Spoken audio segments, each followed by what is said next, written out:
నేను మీ బుజ్జి పెట్టాను. కొన్నిసార్లు చిన్ని చిన్ని గ్రామాల్లోనే పెద్ద పెద్ద రహస్యాలు దాగి ఉంటాయంటారు.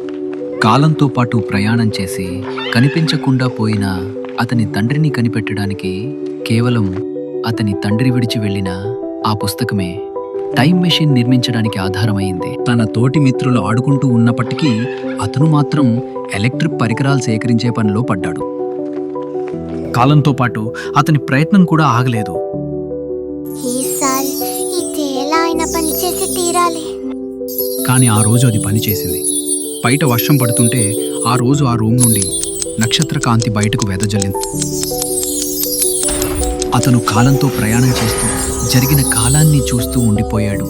కానీ అతను ఎక్కడికి వెళ్తున్నాడో అతనికి కూడా తెలియదు.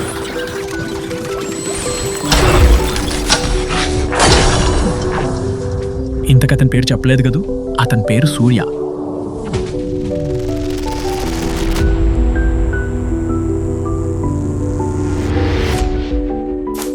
నేనిప్పుడు ఎక్కడ ఉన్నాను?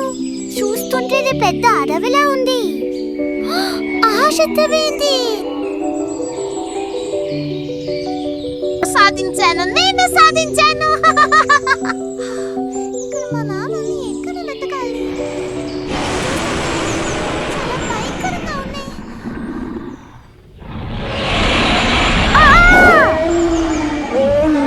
మీకన్నా ముందు నేను వెళ్తున్నా.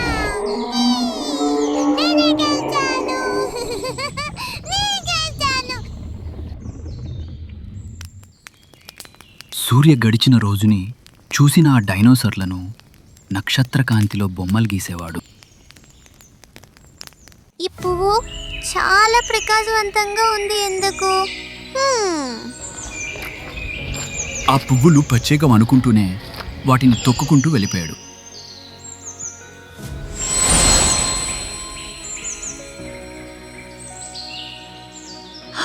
అదేంటి, అడవి మొత్తం నిర్జీవంగా అయింది. అసలు ఏం జరిగింది?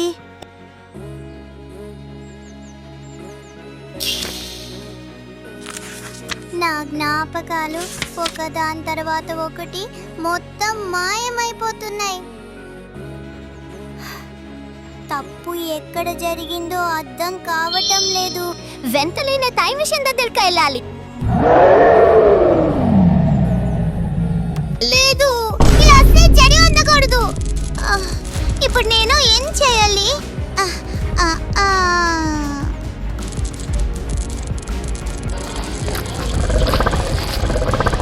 ఇప్పుడు దీన్ని తిరిగి నిర్మిస్తేనే వెనక్కి వెళ్ళగలను.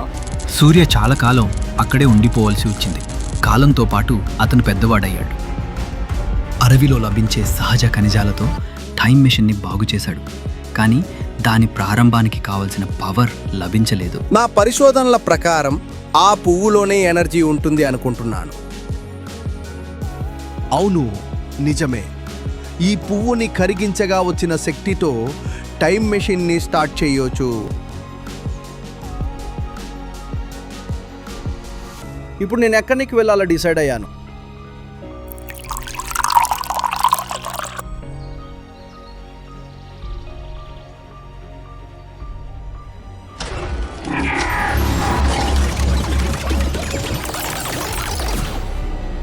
హే, అక్కడే ఆగు. ఎవరు?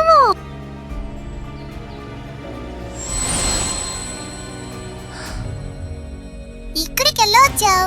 నేను నీ ఫీచర్ నుండి వచ్చాను. ఈ పువ్వులు తొక్కటం వల్ల బటర్ఫ్లై చనిపోయాయి. దానివల్ల అడవి నిర్జీవమవుతుంది. అలా చెప్పి అతను మాయమయ్యాడు. నేను పెద్ద అయ్యాక ఎలా ఉంటానో నన్ను నేను చూసుకున్నాను.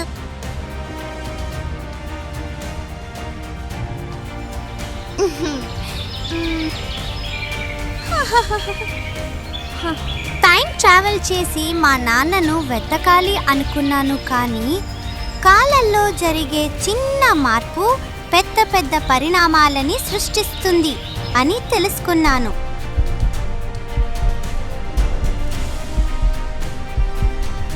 కానీ అతని తండ్రిని వెతకాలనే తన కోరిక మాత్రం సజీవంగానే ఉంది.